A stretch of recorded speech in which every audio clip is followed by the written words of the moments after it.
Are you an independent musician feeling overwhelmed by the endless act of juggling creativity, business, and self-care? You're not alone. That's why I created the Artist Mind Map. The Artist Mind Map is a free blueprint designed to help you get clear on the route you need to take to attain your career goals in alignment to your artistic values. This is not just another random PDF page for the forgotten corners of your hard disk. It's a timeless roadmap you can use for decades to come. Think of it as a go-to overview to consult. When you grab your free mind map, you get exclusive access to a masterclass that will take your career to the next level. I use the same methodologies and systems for my high-end paying clients and students. So why am I giving it to you for free?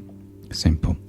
I want to build a community of artists who can count on each other for safe spaces. Music saved my life. I believe that you have all that it takes to be the artist you were meant to be, if you're willing to put in the work. And more importantly, understanding what that work is. And the Artist Mind Map was designed to help you do exactly that. So if this resonates with you, go to artistmindmap.com and download this resource. artistmindmap.com. I think the first time I ever really pondered deeply over the word value, without necessarily using that word, was on a long-haul flight. I just finished a hasty vacation in India visiting my parents, squeezed in between a college degree, touring, studio schedules, and the particular kind of administrative exhaustion that comes with trying to look legible enough as a full-time professional artist for a government official at the Ausländerbehörde, the German equivalent of an immigration office. The kind of appointment where you show up with a folder full of documents trying to prove that what you do constitutes an actual career worth allowing someone to, quite literally, occupy and retain space. My co-passenger on that plane, on that flight, was a lovely young Indian woman repatriating with her IT engineer, surprise, husband back to Europe. And at some point during the flight, she handed me an exquisite little box to look at. "What is it?" I asked.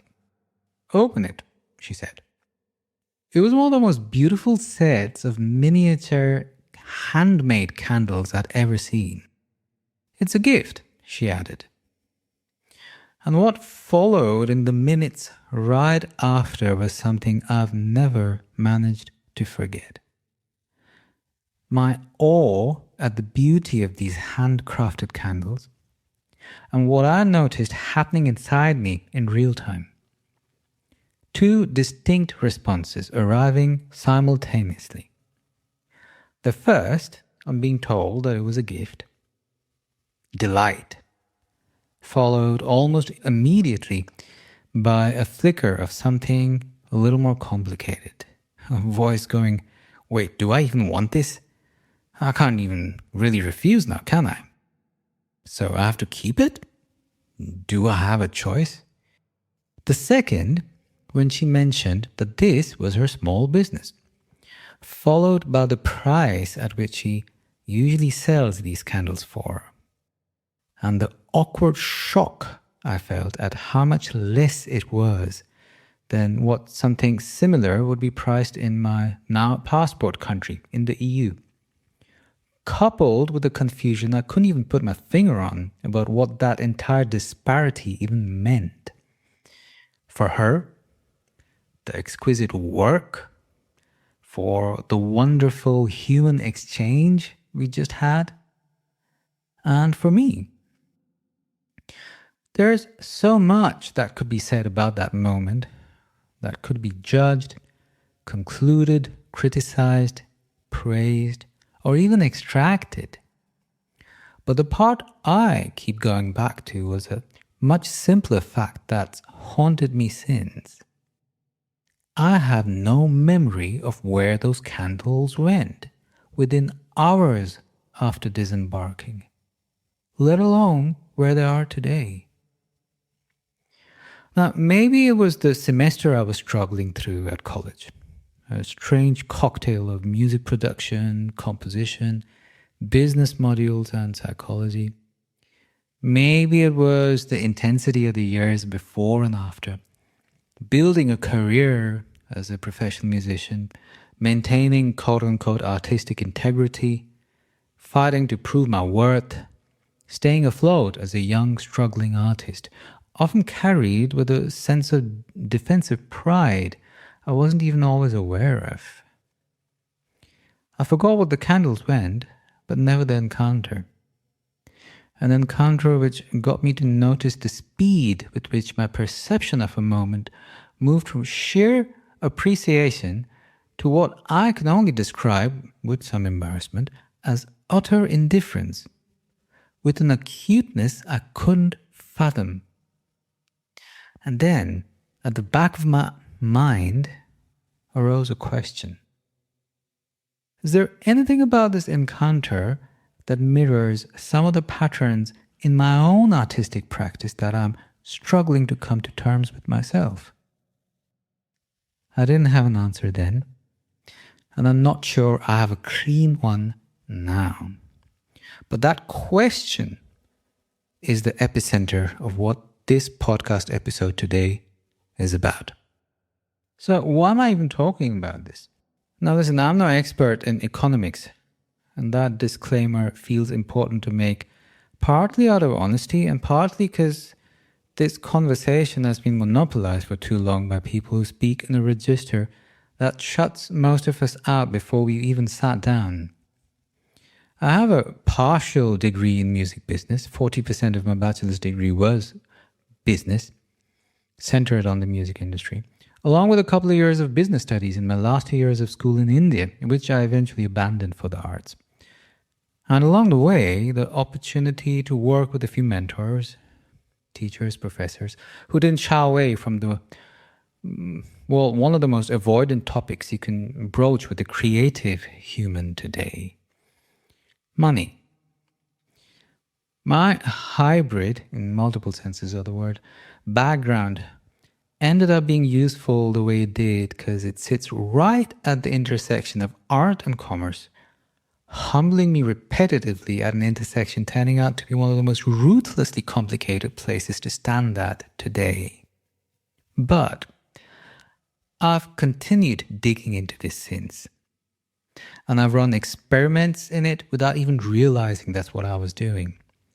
Experiments that will qualify in retrospect as lived proof of two very different philosophies about how economics ought to work. Philosophies that I've only recently discovered have very specific names attached to them: the gift and the transactional economy. What I've come to conclude through the course of my unwitting experimentation is that the choice we eventually make between the two is ultimately an individual one way or the other. But that doesn't cancel the implications involved, or even mean that the system we're all working with is neutral. So, the title today: gift economy versus transactional economy. Because if you've landed here without having encountered these terms ever before, that's the actual starting point. Let's discuss. Welcome to another session solo cast. These solo casts were designed to help independent artists and musicians like you navigate the very complex labyrinth that is your artistic practice and career. They're based on empirical research and experiences of my own career as an independent musician and an educator and coach working with artists just like you. The primary aim behind these sessions is to offer accessibility to the kind of education many of us need to work with in order to forward ourselves in these very confusing times as empowered and independent artists in the truest sense of the word. All right, how do you even come across a term like gift economy? Well, most people don't, not directly anyways.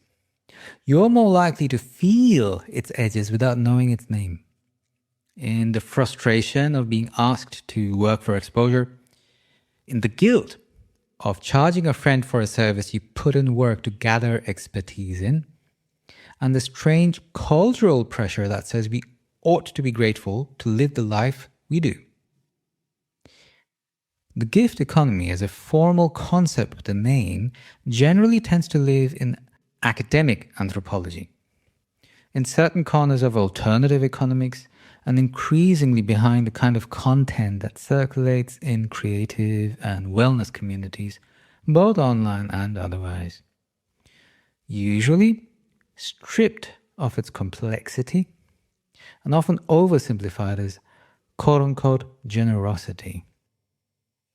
Now, the term itself actually comes from the work of a French anthropologist, Marcel Mauss, whose 1925 essay, quite a while now, The Gift, the essay was called The Gift, examined exchange systems in Polynesian, Melanesian, and the Pacific Northwest societies and found something that upended prevailing economic thinking at the time.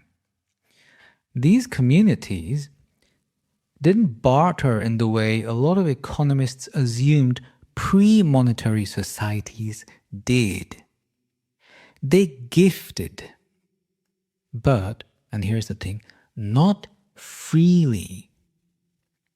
And the gift symbolized an unspoken event, obligation, an invisible, deeply social agreement to receive and hence reciprocate. The gift was not a transaction in the modern sense, but it was also rarely just generosity. Mauss called the gift a total social fact. A total social fact, meaning it was simultaneously economic, moral, aesthetic, and even spiritual. It bound people together. It established identity, a collective one, but identity anyways. It established hierarchy and trust. It was, in many ways, the original social contract. So, why is this conversation relevant now, in this day and age, after all these years? This is 925 we're talking about. Because, my friend, we, and correct me if I'm wrong, are living through a period of profound disillusionment with the way power and wealth are distributed. Now, hear me out before you think I'm about to go on a rant, because that's not what it is. I actually put in a lot of work and time and effort into doing the research for this article. Hear me out. The gift economy keeps surfacing as a kind of antidote to all this disillusionment, an alternative, a return to something more human. And that instinct is not wrong. I mean, come on, look around.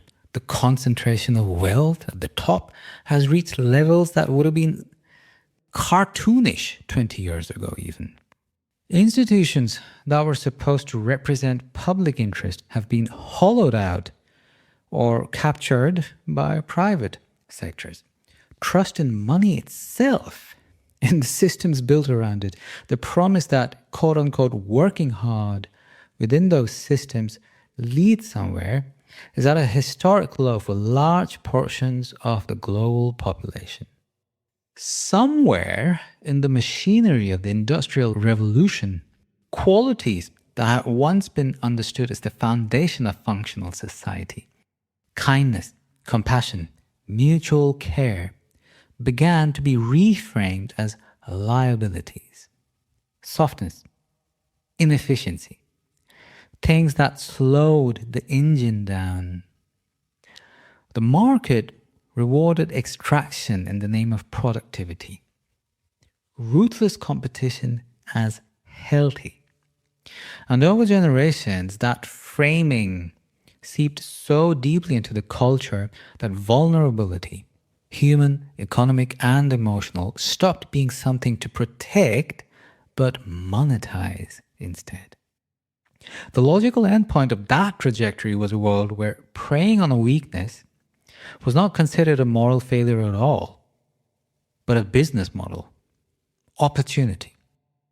Where the absence of scruple is dressed up as strategy, and money, originally a symbol of trust between people, becomes the justification for almost anything in its pursuit. So, it makes sense then that people start asking the most relevant question in the room. Is there a better way? Is there a model where generosity is the engine rather than greed? And it's precisely at these moments that the gift economy re-enters the collective consciousness. Now, mind you, it happened in the counterculture movements of the 1960s already. It happened again in the early internet with its radical ethos of open access and shared knowledge.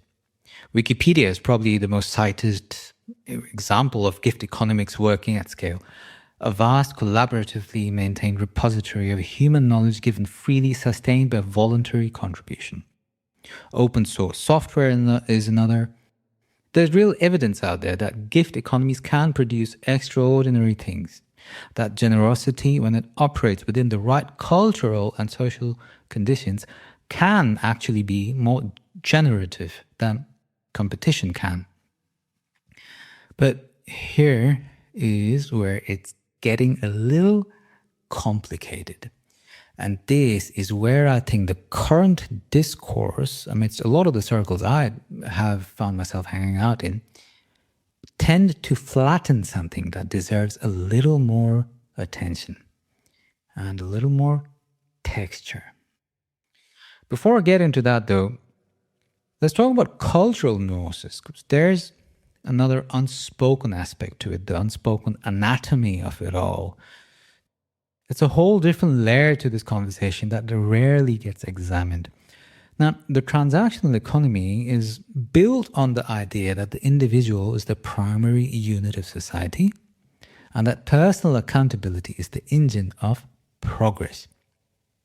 Now, for all its strengths and weaknesses, it emerged from a specific cultural context, broadly Northern European, but most probably, to the best of my research, Protestant in its ethical DNA, though some Eastern traditions actually do stress individual freedom as well, but not quite in the same way. It's probably a whole different conversation. The gift economy, on the other hand, draws from collectivist traditions in many of its idealized forms.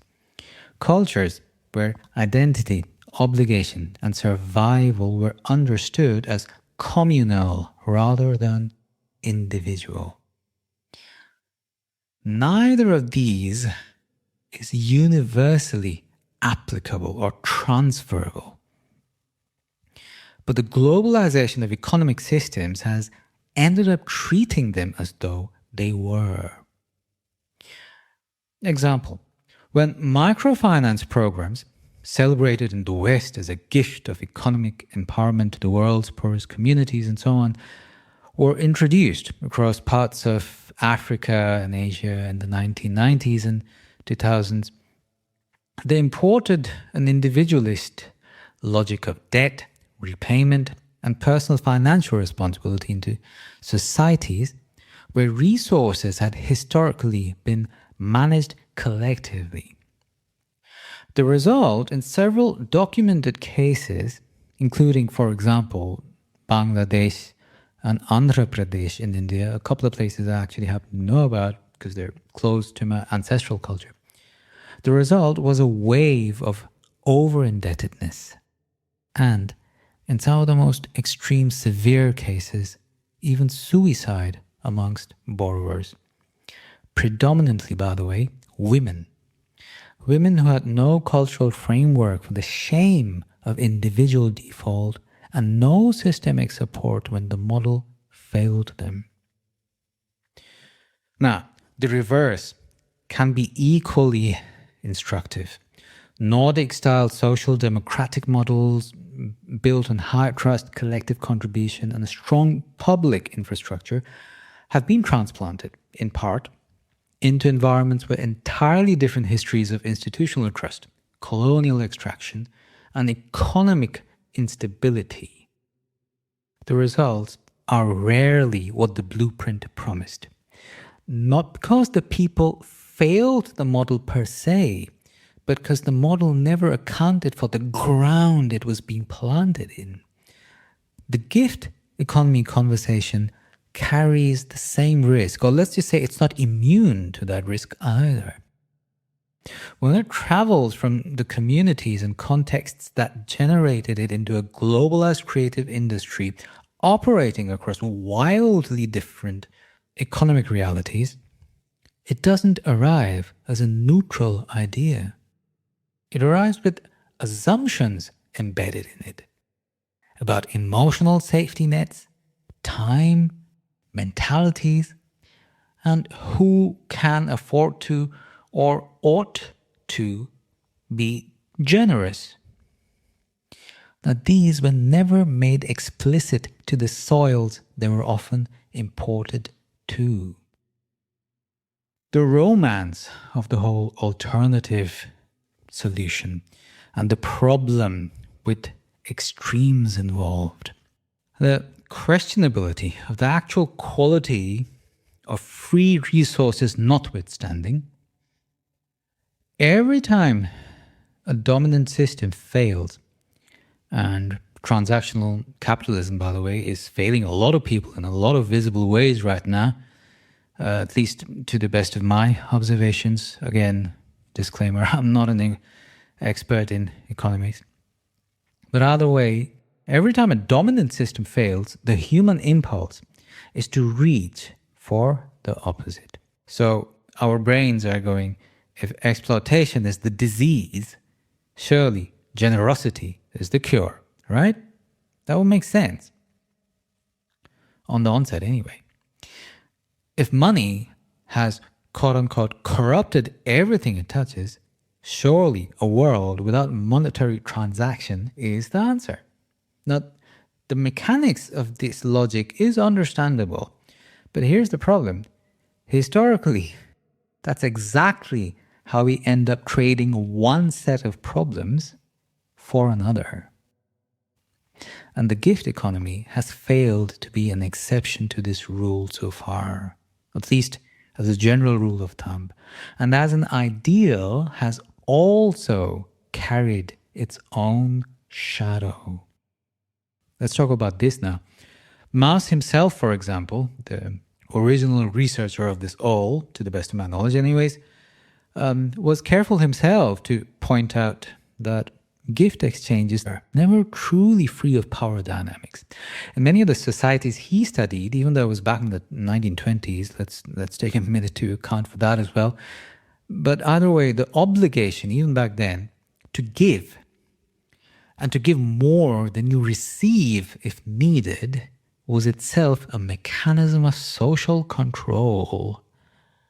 The potlatch ceremonies he documents of Pacific Northwest indigenous peoples, for example, apparently involved chiefs giving away or even destroying enormous amounts of wealth to demonstrate their power and generate social debt in others. So generosity in that context could also be interpreted as domination, an assertion of what was essentially self-proclaimed leadership. Now, the point here is not to hence label the gift economy as bad by default either. Let's get that straight, okay? It's to remember that no economic system exists outside of the human beings operating it, with all their contradictions, all their needs, and their capacity for both extraordinary generosity and high levels of rationalization of self-interest. The gift economy, idealized particularly in the way it circulates in creative and spiritual communities online, often skips that part. It presents giving as inherently pure and transaction as inherently corrupt, leaving very little room for the question of who exactly is being asked to give what and to whom. So this, in my opinion anyways, is a good time to ask, what is a transaction really? Because there, my friend, is an interesting question. What the fuck is a transaction? How many of us have actually taken a minute to ponder over the true meaning of that word? Well, I did anyways.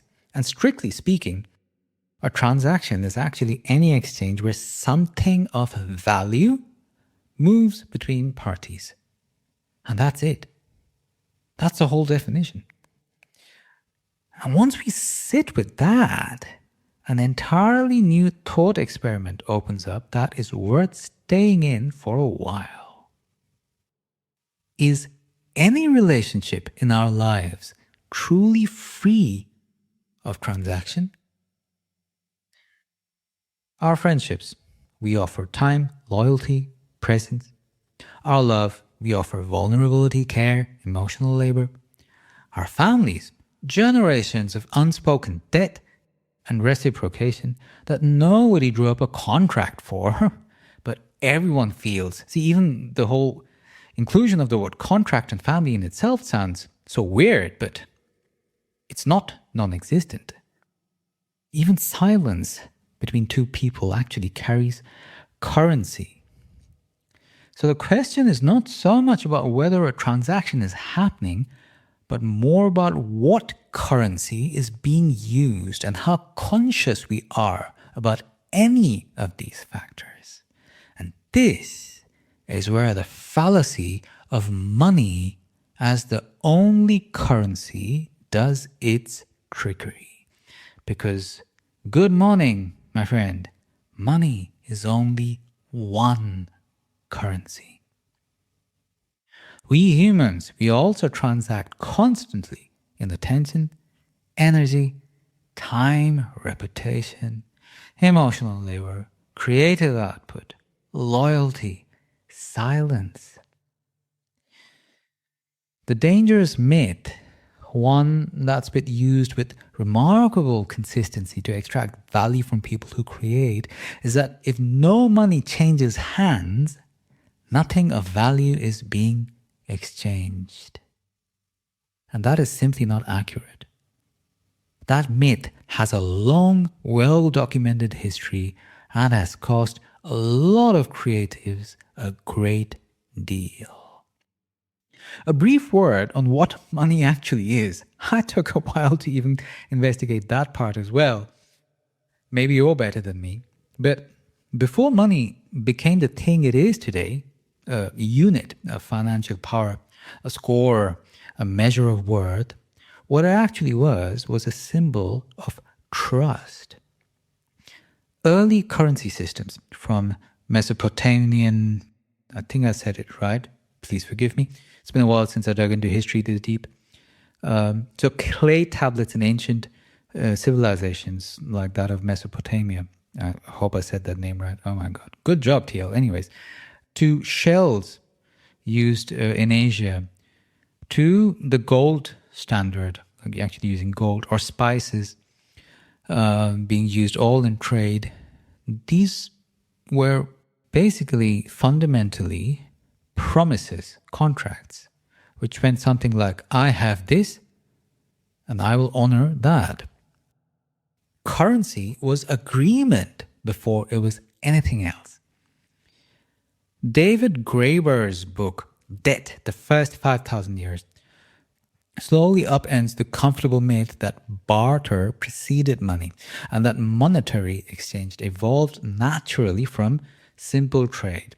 Graeber argued, drawing on decades of anthropological evidence and research, that credit and social obligation came first. Money formalized what the community already practiced, the acknowledgement that we owe each other. That debt, in its original sense, was not a financial instrument, but a social one. And the abuse of that symbol, its transformation from a unit of trust into a tool of power, is where things began to crack. That understanding is important because it reframes the entire question. Is money really the problem itself? Or is what money has been made to do and the people in whose interests it's been made to do so the real one, the real problem? Which, finally, brings us to the creative industries. The part of this conversation where I'm actually qualified to make a relevant comment. And to what is, in my lived experience, one of the most under-examined economic disasters of the last 3 decades. The music industry. Now, if you want to see what happens when the gift economy is romanticized without accountability, applied to an industry of highly skilled professionals, and gradually formalized into a structure that benefits everyone except the actual creators at its center, look no further than the music industry. That deterioration did not happen overnight. It's been progressive, each stage normalizing the next until the current situation where a multi-billion-dollar platform can pay an artist a third of a cent per stream and then go on to describe itself as a champion of the creative economy becomes not just a reality, but a defensible normalcy. I think, and this is hazy to actually make definite comments on, but I think it started with the whole pay-to-play concept. This was when musicians, unpaid musicians by the way, unpaid for their services, paid venues instead of getting paid for the right to perform, absorbing ticket costs up front, walking away with almost nothing. These are professional musicians who weren't just not getting paid, they were paying to play. Imagine a doctor paying to see a patient. And in some cases, even if the venue was making large quantities of profit, the musicians were actually pouring their finances into the actual creation of that profit for the venue. And what began back then as a regional phenomena in, I think, 1980s Los Angeles, eventually spread globally and became, in many markets, increasingly standard practice. I know from, at some point, it was definitely around my neighborhood too. I have vivid memories of getting into a pretty intense argument with a curator at a venue who insisted I was being too stubborn or arrogant for refusing to play at her event, which she'd quote-unquote invited me to play at because I wouldn't pay to play. So anyways, the logic was always the same. We musicians should be quote-unquote grateful for the opportunity, that the stage itself is the gift. Which is bullshit, by the way, in my opinion, either ways. And then there was piracy. Napster, launched in 1999. Some of you weren't even born then. And within 2 years, I had 80 million. It's funny that I refer to 99 as a time a lot of you weren't born in, and not 1925. Probably because I already was not just born, but I have vivid memories of that time, 1999. I was very much a near adult at the time, I think. No, not quite. Or, anyway, don't want to give my age away. Too late. Anyways, at that point, after Napster happened, it already had like 80 million, think about that one, 80 million. I mean, think about a guy with 1 million social media followers. I mean, they would probably be charging, I actually was talking to the organizer of a venue today, well, more than that, a curator, about how someone that approached blankly stated a flat rate fee of 14,000 euros. Oops, did I just divulge private information? No, I'm not quoting names. So anyway, just because he had 1 million followers on his social media. Now imagine 80 million followers for a company like Napster, which was basically a pirate. Yeah. So registered users on a company which was basically openly being illegal to sell music that had taken musicians, engineers, producers, and record labels, and artists, of course, years, sometimes even decades to create for free and without consent. We were being stolen from. I say it ironically because I used Napster too, but hey, I never said I was perfect. According to research that I dug up, approximately 79% of music downloaders gathered files without paying rights to the holders at all. The cultural normalization was at that point so complete that an entire new generation grew up. At this point, probably a couple of generations grew up, considering produced music that required an extraordinary combination of highly qualified skills and training as something that simply existed in the world, freely available, like air. The idea that someone's labor was embedded in every track, highly skilled, expensive, time-consuming labor, was almost entirely abstracted away. Streaming arrived as the salvation narrative. And to be fair, it actually did kind of stabilize an industry which at the time was in genuine free fall at first. But that salvation ended up being the question worth going down entirely new rabbit holes eventually. You know what I'm talking about? Spotify. So let's talk about Spotify and arithmetic. Okay, this is going to get a bit nerdy and boring. So if you fast forward, I won't blame you. But that being said, if you want some hard facts about what the fuck is actually going on with Spotify, this is a good time to hear me out. Now, Spotify currently has over 750 million monthly active users. In 2025, it paid out over $11 billion to the music industry, the largest single platform payout in history. On the surface, that number is extraordinary. Below it is a horror movie with no comic relief. Spotify does not pay artists directly.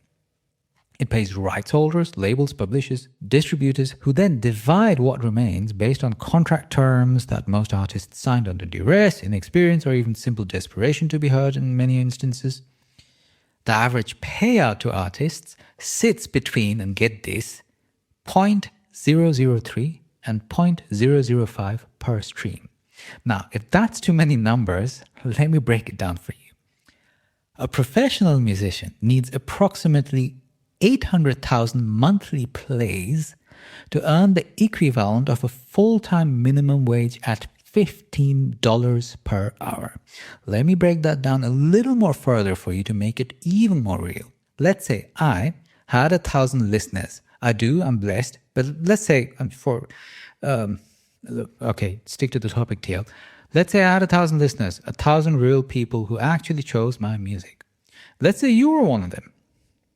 In order for me to make minimum wage with a song that took approximately 15 years at least, I'm actually minimizing, of skill building to create, you would have to stream my song 800 times a month. That's about 26 or 27 times a day, every single day, for about 30 days straight. Would you do that? Yeah, didn't think so. If it's any consolation, neither would I, even for my favorite artists. I mean, who does that? I mean, there's way too many awesome artists out there too. Whole different conversation. A UN report by WIPO concluded that current streaming economics are destroying music worldwide and called for a complete overhaul of the royalty system. The per stream rate has been declining down 43% between 2018 and 2020 alone. I don't even have the data for what's been going on afterwards. Even as the platform's valuation, by the way, Spotify itself, keeps growing exponentially. The system, as one analyst put it, is not broken. That's the thing. It's optimized like fuck. But optimized for the people who control the rights and the infrastructure, not for the people who actually make the music. But there's more. The salt on the wound came in June 2025. Spotify CEO Daniel Ek led a $702 million funding round for Helsing, an AI-powered military drone and combat software company, and became its chairman. He previously invested some $150 million in the same company in 2021. Now this, my friends, is the same platform paying musicians a third of a cent per stream, whose per stream rate has been falling for years, and which a UN agency, he said, is destroying, a UN agency has said, is destroying music worldwide. The artists whose work built the platform are being asked to accept micropayments while the platform finances sophisticated weapon systems. Most of the artists whose work the financing is based upon abhor, loathe. I am one of these artists, and I fucking have no clue where to even begin to unpack that my music might be financing some moron financing a freaking AI weapon company. It is a fucking nightmare. And then, thanks for hearing me out if you stood around, by the way. There is a point to this entire story. And then there's AI. Just when it seemed the industry had located the bottom, the floor opened up again. In 2024, Sony Music, Universal Group, and Warner Records sued AI music companies for mass copyright infringement. By 2025, some 70 infringement lawsuits had been filed. For those of you into details, have a look at the blog posts. It gets really nerdy, but the grotesque irony at the center of this is this. AI systems trained on original human creative work that requires years of skill, development, generations of work and development, if you think about it.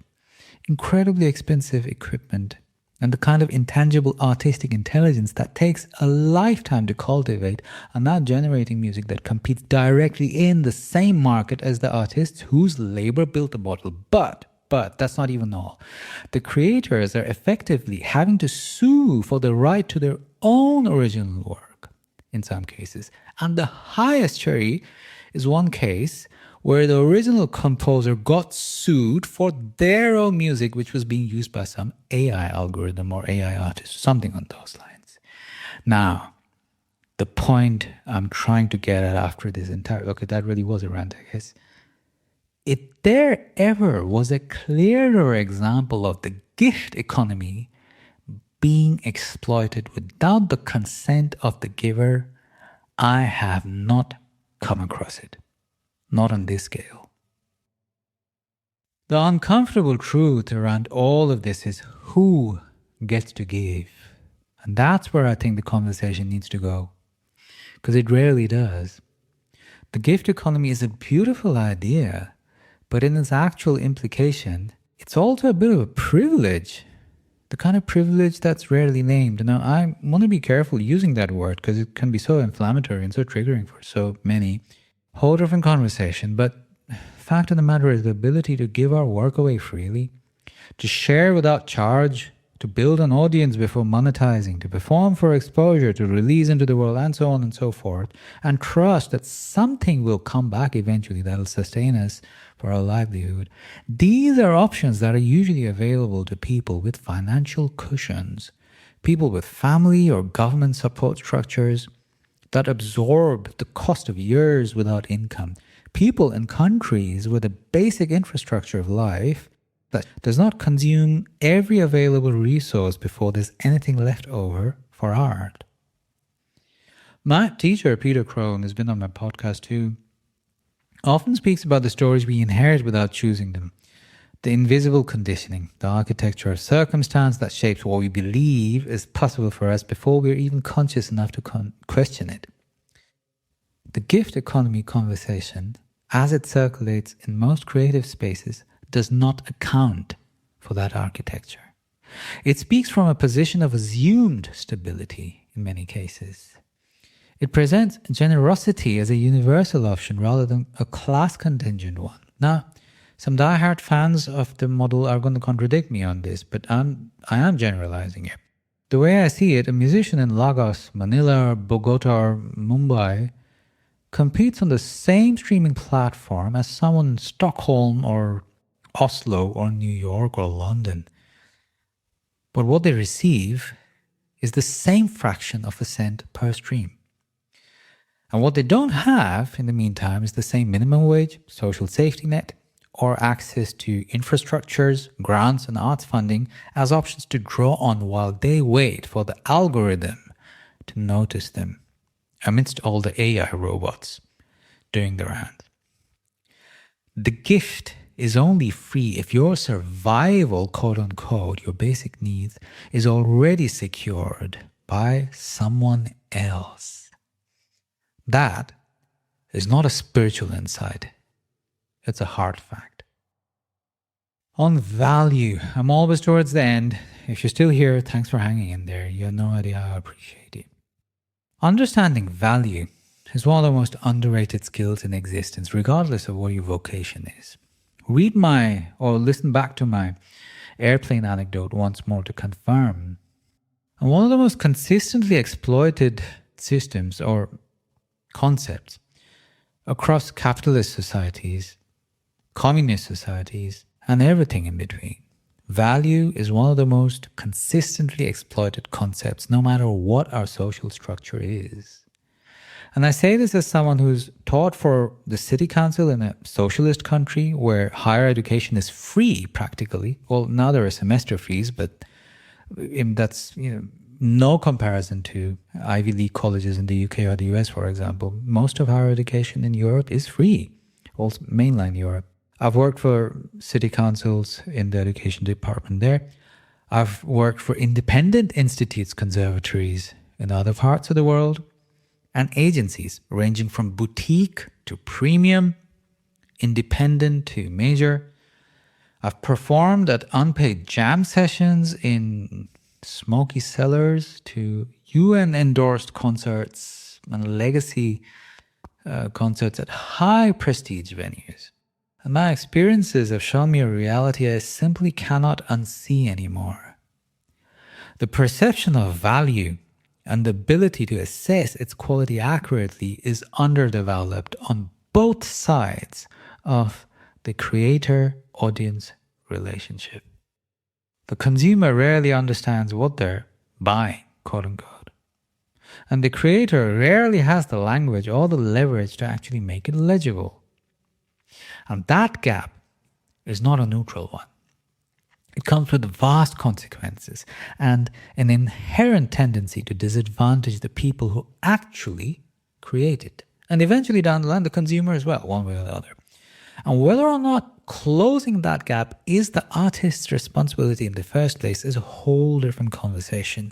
But in the meanwhile, what it doesn't do is reduce the risks involved along the way. Because when the value is misunderstood, misrepresented, or deliberately obscured, it's always the artist, the creator, whose work ends up as collateral damage. Not by accident, by default, by a system that always keeps benefiting the whole time, keeping that gap exactly where it is. The candles just disappear. So, as far as my fellow artists and creatives are concerned, a question we might be asking ourselves is, so what do we do here? Do we just charge ruthlessly for everything? At some point, that's something I'd like to actually address more directly. But for now, all I'll say is good question. And I want to be careful here because that's where the conversation tends to overcorrect. As artists and creatives, free samples are practically built in to what we do. That YouTube video, the demo, the set, the portfolio, the work we share to open the door, to start a conversation, to demonstrate what we are capable of. Heck, this podcast episode, this is absolutely free content, folks. This cost me about 4, maybe even 5 hours of work by the time I'm done. None of this is going away, and nor should it entirely. There is genuine value in giving and generosity as a practice, in dharma, ikigai. Getting a little pompous here, but I mean it though, jokes apart, in contributing to society, to culture and community without always counting the cost, because money is not what we do art for. And then there's accessibility, of course, which we also want to empower when we can. But reaching for a generic charge your worth framework inside a system that rarely runs entirely on the unacknowledged gifts of its creators without anyone agreeing to that arrangement is a whole different can of worms. Because what often circulates as economic empowerment for artists arrives dressed in quasi-spiritual language in some cases, a lot of philosophical jargon that makes too many moving parts way too easy to drag out of context. It takes a structural problem of power, labor rights, platform accountability, and a decades-long erosion of standards and reframes it as a mindset issue. Amidst the entire shit show, it asks you, the artist, to fix with your attitude that which was broken by design. And in doing so, removes the burden of accountability from the institutions, platforms, and systems that created the conditions in the first place. The question was never whether to give. The question was, did anyone actually ask permission before they started taking?